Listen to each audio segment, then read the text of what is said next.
back to her in just a moment with her segment. And again, you are? Jeanne Taylor. That's right. And tell me about what you're doing in St. Pete.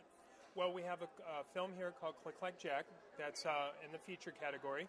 So we're here supporting our film and telling everybody about our faith-based film that's for children.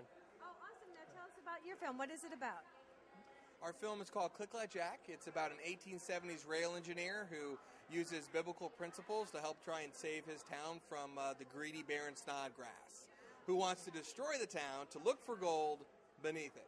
It's very apple dumpling gangish type of mentality for the film. And we have the one of the stars of it. This is Click Clack Jack.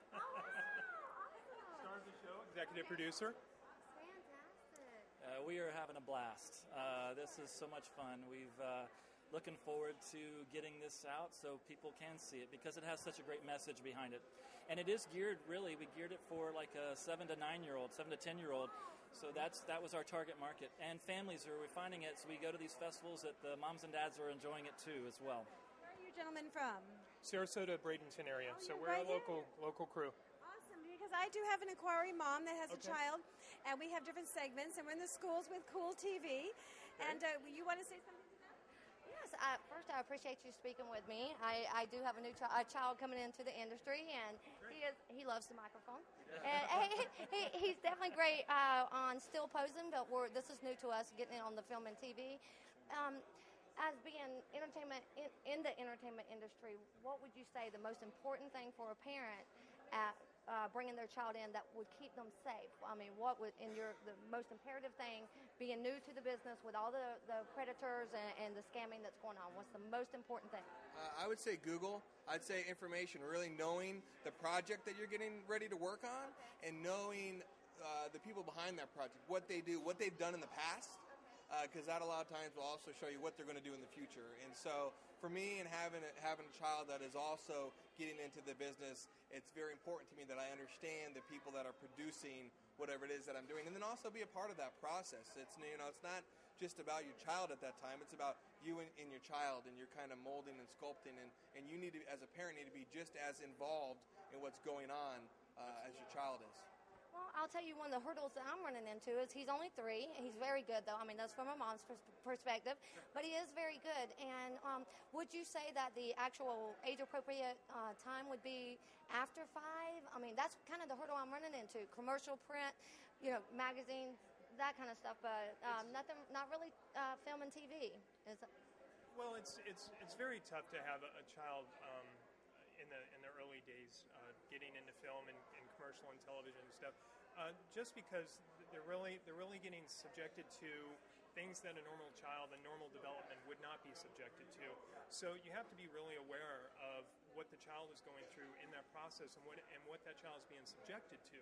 So to have your eyes wide open and be aware of how the child reacts to things that are being done or things that are being said or things that they're being objected to, and have a wide open eye to see when it should be proper to pull them back and to say, this just isn't good for my kid, and then try the process again. But I would say that, as the child develops, five for me would be really a more appropriate age to get them in, because then they have a little bit more self-awareness and they have a little bit more principles that are being built on the foundation from the parents. And then they'll have, a little bit of a better chance to understand it and not be so subjected, even though they're going to be.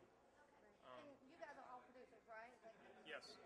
Okay, and what would you say to me as a parent and of a child that's getting in the industry about sending you pictures, comp cards, and this is information I would like to know, because I don't want to, overstep my boundaries. I knew the information. I'm trying to educate myself so I don't upset people that are busy like yourself. Sure. Would you advocate that, or do you say go through the agency and leave us alone? No, I want to see the picture. In fact, I'll tell people that come to open castings and stuff, even if it's a Polaroid, take something, bring me something so I have something to look at.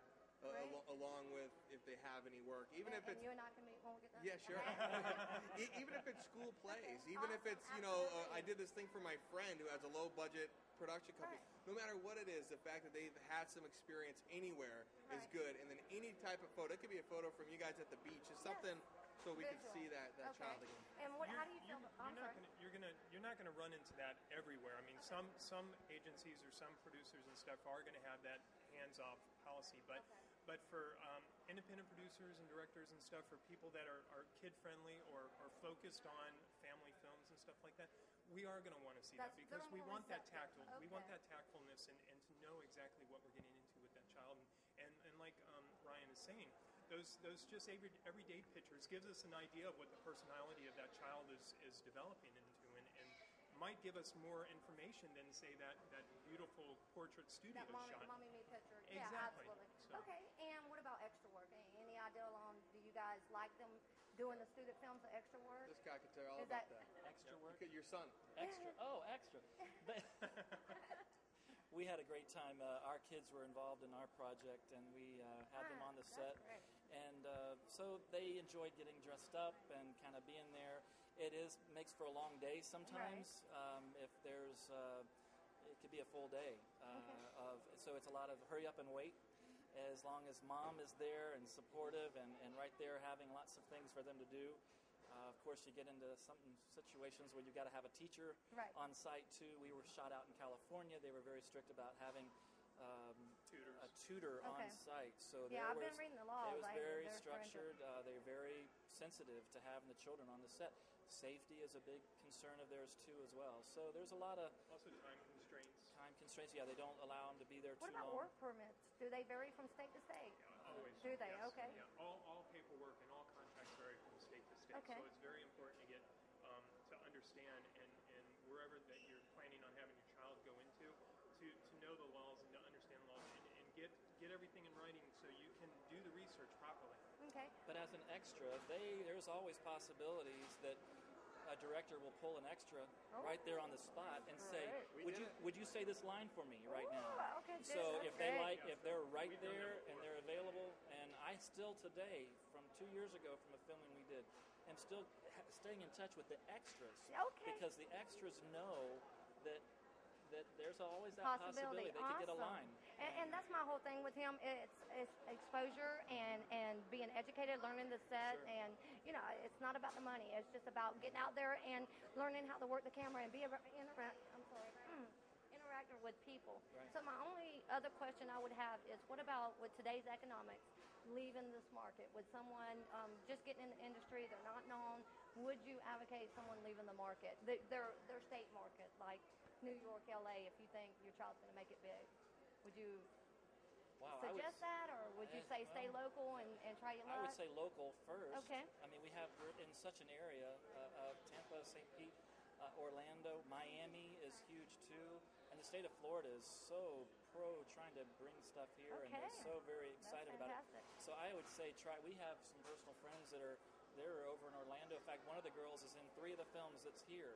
So she's local. And she's local, and so but they are very consistent. They're very steady with it, and they just keep at it, and eventually something will come through.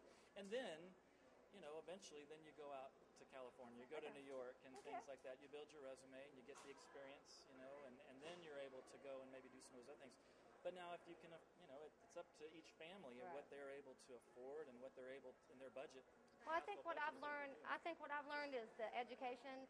At first, I was real aggressive, sending $300 a week in pictures, sending them out. My husband's like, "This is not going to work. We got to do something." And so now, with his age, I've learned via the internet, Google, as you said. And found Dawn. I'm sorry. Yes, I found Dawn, who has absolutely worked miracles for us. But just straight up found out that there's a lot of resources in Florida that we can utilize. So. Thank you so much. And that's our inquiry moms that want to know. We bring that in for the kids. Thank you. But I do have some questions. What is your website? Well, it's clickjack.com. And spell that, please, because they're taking out their pencils. Oh, putting me on the spot. CLICKJACK.com. Okay, and is there an email that they can maybe send a question over to? Info@jack.com. Perfect. Info@clickjack.com. And also we have a Facebook site, Facebook clickjack.com. Both of the Facebook and the .com have the trailers, have some scenes on it. You can contact through either one of those, and you can help spread the word. Good love to put a trailer on my show and do that. And also, how did you all start out in film school? Because we have a lot of new students.